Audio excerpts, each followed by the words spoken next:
Hello, my name is Scott Lupton from Waseda University, and today I'm going to be presenting our literature review on log anomaly detection approaches utilizing online parsing methodology. The typical log anomaly detection pipeline consists of a log parser which extracts log templates or signatures from raw log data, a feature transformation step that converts these templates into usable input features, and then finally the anomaly detection step which detects anomalies from that data. Log parsers can function in both an offline or an online fashion. The offline methods extract log signatures at once from bulk historic data or from source code. The online methods try to incrementally derive signatures by reading from log data streams. These signatures, by the way, are essentially mimicking the source code that produces the logs, attempting to recognize multiple entries with the same static text, but replacing the dynamic portions of those with wildcards or placeholders. In this study, we're exploring specifically the online variety of these parsers used in anomaly detection research. We attempt to answer the following 5 research questions. First, what log anomaly detection approaches using online parsing have been introduced in academic literature to date?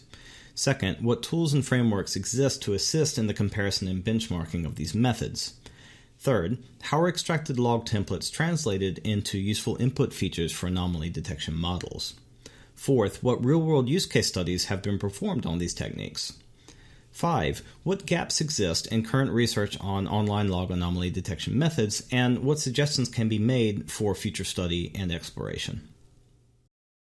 In regards to the first of our research questions, this table lists the number of anomaly detection studies discovered per parser as part of our systematic literature review.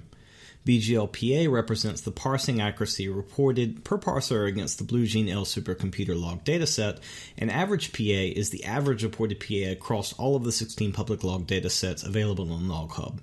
As you can see here, coverage has been heavily centered on the drain parser, with spell coming in a somewhat distant second. But some newer parsers such as NewLog and SwissLog have reported comparatively better PA. In this table we see the specific algorithms that have been explored per parser. As you can see, there's actually a rather wide variety of approaches that have been attempted utilizing the drain parser. Also, LSTM-based methods have shown rather significant popularity overall. At the same time, though, there's only been a few approaches, all of them LSTM-based, that have included some form of feedback mechanism. For research question number 2, we looked at what tools and frameworks exist for assisting in the benchmarking and comparison of these methods. LogHub is the most significant public log data source that we found, containing 77 gigabytes of data from 16 public log data sources. These logs are used as part of LogParser, which is a benchmarking framework supporting 13 different parsing methods, however only 4 of these are online at the moment. Finally, Loglyzer is an anomaly detection analysis toolkit that supports 3 different supervised methods, 6 unsupervised log anomaly detection methods, and at the date of presentation, the front page does claim it doesn't support any deep learning methods yet.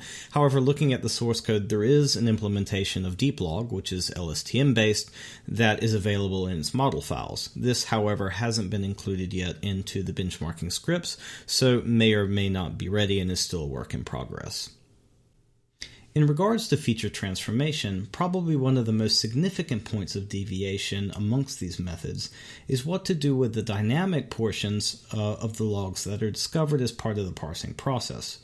In practice, most approaches are simply discarding them and using the static text, or what they call the log events. There have been some studies, though, that attempt to use both in parallel, both the static and dynamic portion, built using 2 different models. DeepLog and Hironori are 2 examples of this. It's been shown even in a comparative study that using 2 models with both portions introduces improvements in precision, recall, and F-scores. So based on this justification, it could be said that following this approach, at least in terms of detection quality, would be ideal. After extracting the log signatures from log entries, the data needs to be transformed into input features that the anomaly detection process can understand and process. Encoding these input vectors can be done in many ways: TF-IDF, event count matrices, fast text. CIF, for example, is a sampling of such methods. What is used, though, often relates to the type of input vector that is trying to be built, and also the particular anomaly detection method and what it's expecting. Finally, there's a class of studies that bypass template extraction altogether. Most of these, though, are working in a somewhat similar fashion, for example, by using a regex expression to strip the dynamic parameters from the log entries. Or another method that's commonly used is just pure tokenization of the log data. These are a little bit different than the ones that we look at in the study, but I mention them here for reference. In regards to research question 4 on real-world use case studies, we did find a number of cases of log anomaly detection methods utilizing online parsing being used in the real world. So for example, Poseidon or Decorus NSA, both which are implementations that use Drain. Unfortunately though, we didn't find any real-world use case studies. This is rather unfortunate for the exact reason that it would have been interesting to see the benefits and challenges of using these approaches in industrialized settings. It would have also been useful to compare the performance of the approaches on proprietary internal system logs as opposed to the public data sets that we have available that we've been doing comparative studies on. They may differ slightly from what is used in the real world. This segues into a discussion of research question 5 on research gaps.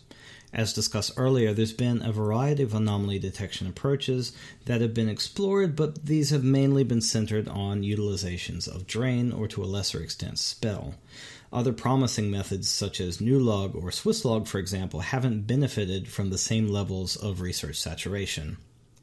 Second, the lack of any real-world use case studies is a significant gap. I believe this is also leading to the third gap, which is that there are very few studies that have included or assessed feedback mechanisms for log anomaly detection. One could argue that false positive reduction would be a significant challenge in real-world uses of these methods, and thus any use case studies would have probably highlighted this and directed research in that direction. Unfortunately, however, this is an area that's still relatively uncovered. At the moment, it's also really difficult to compare the results of different studies, as these experimental setups and metrics that are being used tend to be very different across all of them. Finally, out of all the methods discovered, none of them functioned in a fully online manner.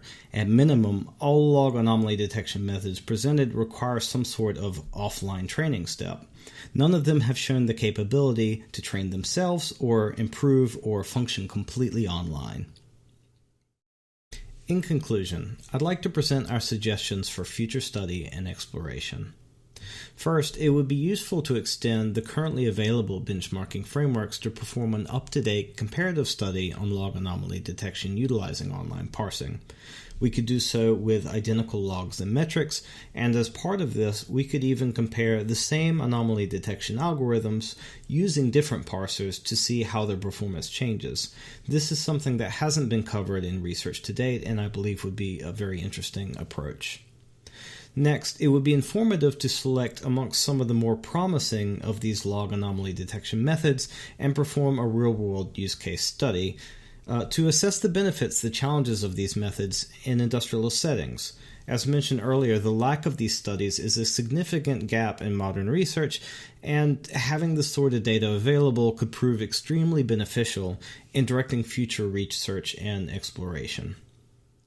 Also, as feedback mechanisms haven't really been significantly addressed, a systematic literature review on the types of feedback mechanisms that are available would be useful, and it could drive further improvements to anomaly detection models.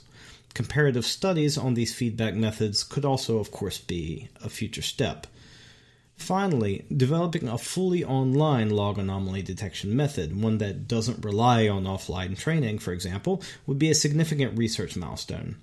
If such a method were to be developed, it would be a whole new category of online log parsers, and to compare that to, for example, pre-existing methods, it should be possible to assess how practical this form of anomaly detection is when trying to apply it to real-world problems. I think these are, in conclusion, the main takeaways from this study. This concludes my presentation today on our literature review on log anomaly detection approaches utilizing online parsing methodology. Again, my name is Scott Lupton from Washington University.